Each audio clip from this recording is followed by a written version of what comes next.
Hello అందరికీ, నేనైతే చాలా బాగున్నానండి. మీరు బాగున్నారా? వీడియో చూసే ముందు సబ్స్క్రైబ్ చేసుకుని వాళ్ళు సబ్స్క్రైబ్ చేసుకోండి, బెల్ ఐకాన్ కూడా నొక్కండి. మేము పెట్టే వీడియోస్ మీకు నోటిఫికేషన్ ద్వారా వస్తాయండి. ఈరోజు వీడియో వచ్చేసి పుంటికూర పప్పు చేస్తున్నానండి. చాలా బాగుంటుందండి, పుల్ల పుల్లగా. అందుకనే చేస్తున్నాను ఈరోజు. చూడండి, దానికి కావాల్సిన పదార్థాలు చూపిస్తానండి. ఓకేనా? కందిపప్పు నేను ఒక చాయ్ గ్లాస్ పప్పు తీసుకొని బాగా 2 సార్లు కడుక్కొని ఒక హాఫ్ అన్ అవర్ నానబెట్టానండి. చూడండి, ఇలా ఉంటుంది పప్పు. నానబెట్టిన తర్వాతకి ఇందులో ఆనియన్, క్యారెట్, టమాటా తీసుకున్నానండి. ఒక చిన్న వెల్లిగడ్డ కూడా తీసుకొని ఉంచుకున్నానండి. చూడండి, ఇందులో టమాటా, ఆనియన్, క్యారెట్ ఇందులో వేసేసుకుంటున్నాను. ఫస్టే పుంటికూర కూడా వేసేసుకున్నాను, మీకు చూపించలేదు. వెల్లిపాయ చూపించిన కదా, అది నేను ఇందులో వేసుకొని కచ్చాపెచ్చగా దంచుకొని ఇందులో వేసేసుకుంటానండి. చూడండి, ఇలా ఉంటుందండి. ఇది ఇందులో వేసేసుకొని ఒక హాఫ్ స్పూను పసుపు వేసుకుంటున్నానండి.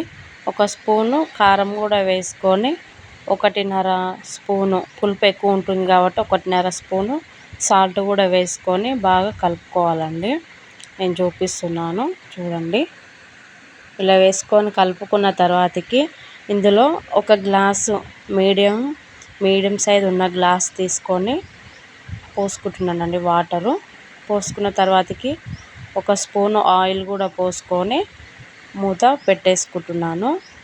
మూత పెట్టేసుకున్న తర్వాతకి పొయ్యి ఆన్ చేసి పొయ్యిపై పెట్టుకొని ఒక 3 విజిల్ వచ్చేంత వరకు ఉంచేసుకుంటే సరిపోతుందండి. చూడండి, 3 విజిల్స్ వచ్చాయండి. పొయ్యి ఆఫ్ చేసేసి కాస్త చల్లారిన తర్వాతకి మూత తీసి చూపిస్తున్నానండి మీకు. చూడండి, ఇలా ఉంటే సరిపోతుంది. కొంచెం చారు లాగానే చేస్తున్నాను.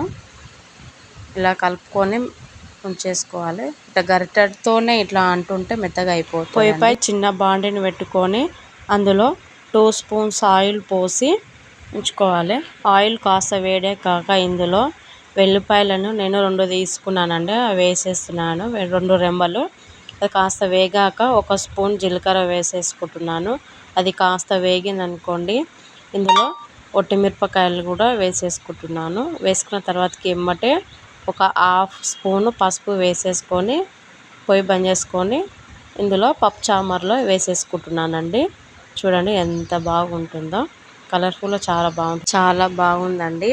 ఇది వేడి వేడి అన్నంలో తింటే చాలా బాగుంటుందండి. పిల్లలు కూడా చాలా ఇష్టంగా తింటారండి, ఎందుకంటే పుల్ల పుల్లగా ఉంటుంది కాబట్టి. ఎవరైనా మన ఛానల్ని ఫస్ట్ టైం చూసినట్లయితే సబ్స్క్రైబ్ చేసుకోండి ఫ్రెండ్స్. ఇలాంటి వీడియోస్ మీకు మళ్ళీ మంచి వీడియోస్తో మేము ముందుకు వస్తానండి. Okay, bye.